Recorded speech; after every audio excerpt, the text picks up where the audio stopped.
Ici c'est Fabien Dardenne, alias Pantera Negra. C'est mon petit surnom que j'ai reçu lors des compétitions de Brazilian Jiu-Jitsu. Je suis ceinture noire Jiu-Jitsu aussi.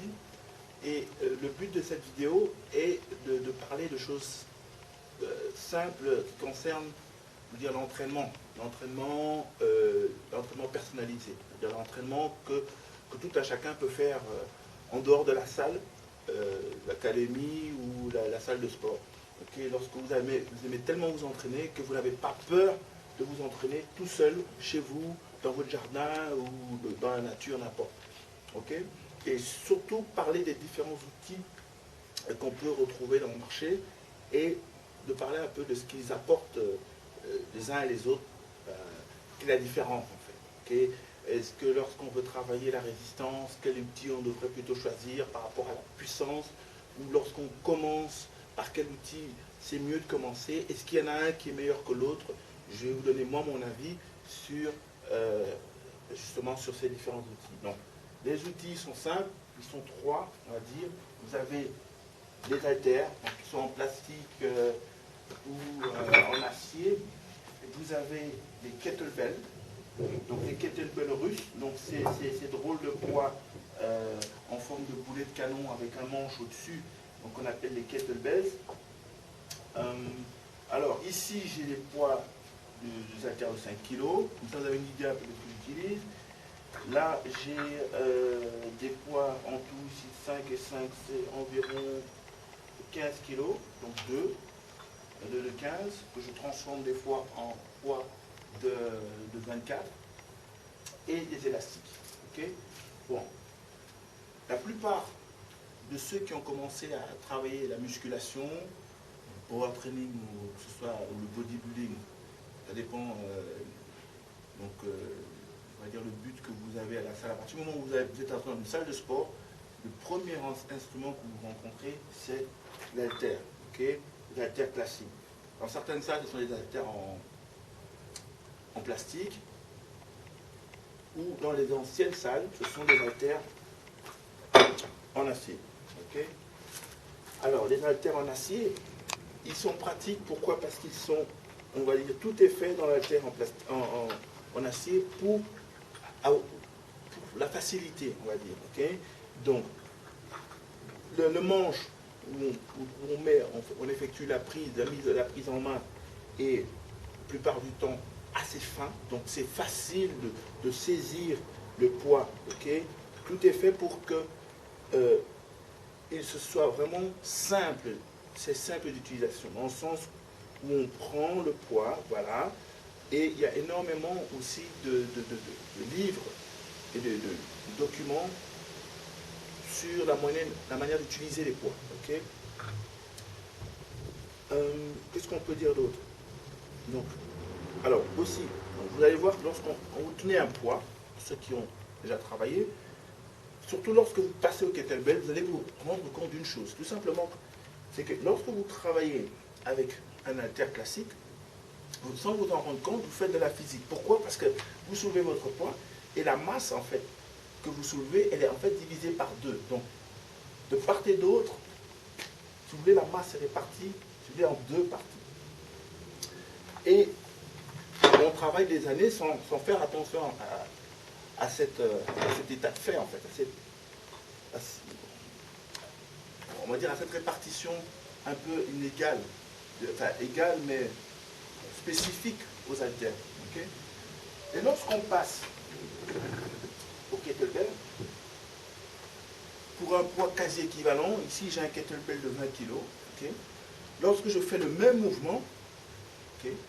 Simplement je sollicite ici mes biceps, okay? Je me rends compte que j'ai une sensation de masse supérieure. C'est logique, tout simplement parce que, de par sa conception, vous pouvez remarquer, le kettlebell est centré. Donc la masse est centrée. Okay? Ce qui fait qu'il y a une sensation de lourdeur supplémentaire. Et donc pour moi, lorsqu'on veut travailler, qu'on est un peu débutant, ou qu'on veut vite travailler une série de muscles, sans réfléchir spécifiquement, les haltères sont la solution, on va dire, la plus simple. Et lorsqu'on veut travailler un peu plus solliciter plus ces articulations dans un but de puissance. Ok. Donc ici, je verrouille par exemple mon kettlebell sur mon épaule.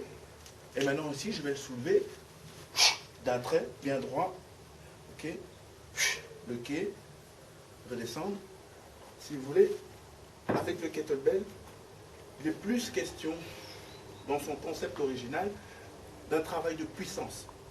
Ok. Tout ce qui est explosion, pour moi, c'est le kettlebell.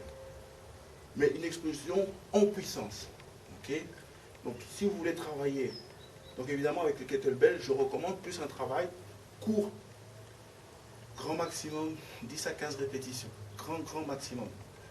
Et là, vous avez un muscle, des articulations puissantes. Évidemment, c'est bien d'être puissant, mais il faut être résistant. Alors, pour la résistance, moi, ce que je conseille, c'est l'utilisation des élastiques. Okay. Alors, évidemment, les élastiques, il y a plusieurs sortes d'élastiques. Okay. Donc, ceci, c'est une marque, on appelle Bud Elastics. Il n'est pas la seule marque. Sur Internet, vous trouverez d'autres marques, qui est pour moi là, bien conçue dans le sens où, chez Decathlon, par exemple, vous allez pouvoir trouver des élastiques, mais qui ne sont pas solides, qui au bout de 2 mois vont vous lâcher lorsque vous allez vraiment commencer à travailler. Ceux-ci sont renforcés, sont renforcés à la fin avec un système de clips que vous pouvez connecter sur des manches en plastique. Et vous avez différentes résistances. Ceci, l'équivalent de... Ici, c'est 9 kg. 9 kg, ici, c'est 11. Et là, c'est 7. Donc, vous avez différentes résistances, ce qui n'est pas le cas dans le magasin que j'ai précité, où tous les élastiques ont la même résistance. Ici, vous avez différentes résistances qui sont conçues pour vraiment encaisser toute une série de chocs, de traction, on va dire, et sont vraiment faits pour un travail de longue durée. Alors, ici, j'ai la version, une résistance ici de 15 kg. Donc c'est quasiment la même chose que mes 2 poids ici réunis. Voilà, ici et 2 ici, mais répartis évidemment sur toute la longueur. Alors, quel est l'avantage maintenant de l'élastique par rapport au poids? C'est que lorsque je veux travailler, mais vraiment très lentement, pour solliciter les fibres musculaires au maximum, okay, il n'y a pas mieux que l'élastique. Pourquoi? Parce que là, je peux gérer ma montée, même si je tremble, c'est tout à fait normal.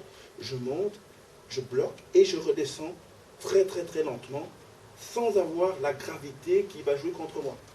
Okay. Je peux gérer aussi, tout simplement en écartant les jambes, le même phénomène. Okay. Donc, travailler lentement pour vraiment avoir une résistance musculaire qui va me permettre d'avoir une performance plus longue. Donc, lorsque je vais par exemple faire un combat de judo, un combat de boxe ou un combat de jujutsu, ou n'importe quel exercice qui demande un travail des bras, du corps, des jambes plus long, l'élastique va m'apporter justement cette plus-value, mais tout en gardant aussi une partie de puissance, mais moindre, mais j'aurai des fibres qui seront entraînées à résister à un effort long.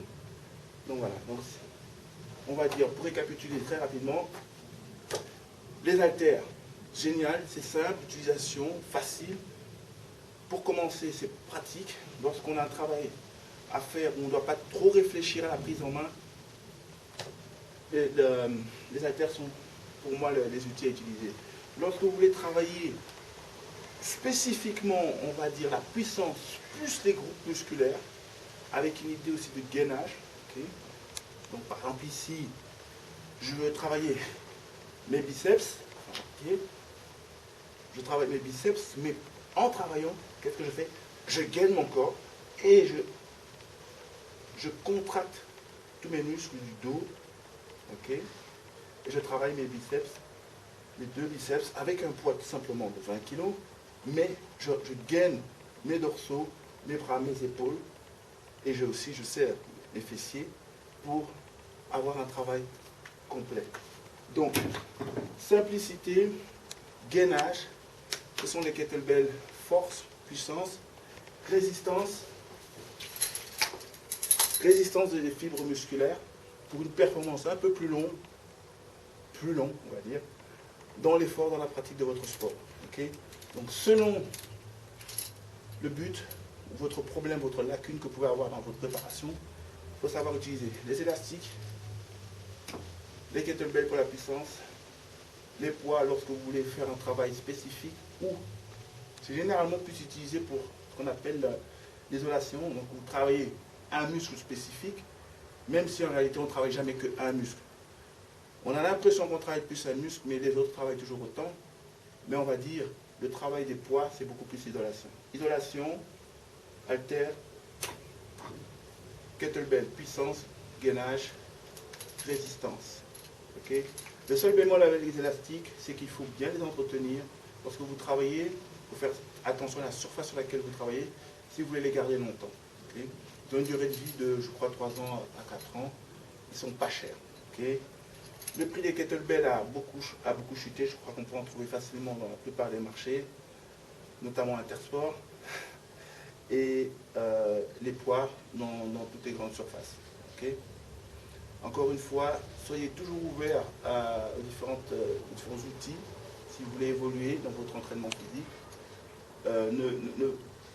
Faites attention aux vidéos que vous regardez sur YouTube, surtout les vidéos commerciales. Donc ici, moi, je ne vous vends rien, c'est juste des conseils que je donne pour éclairer ceux qui veulent savoir qu'est-ce qui est mieux, des poids, des haltères, des élastiques. Je donne mon avis, ça n'engage que moi. Et entraînez-vous bien. Os.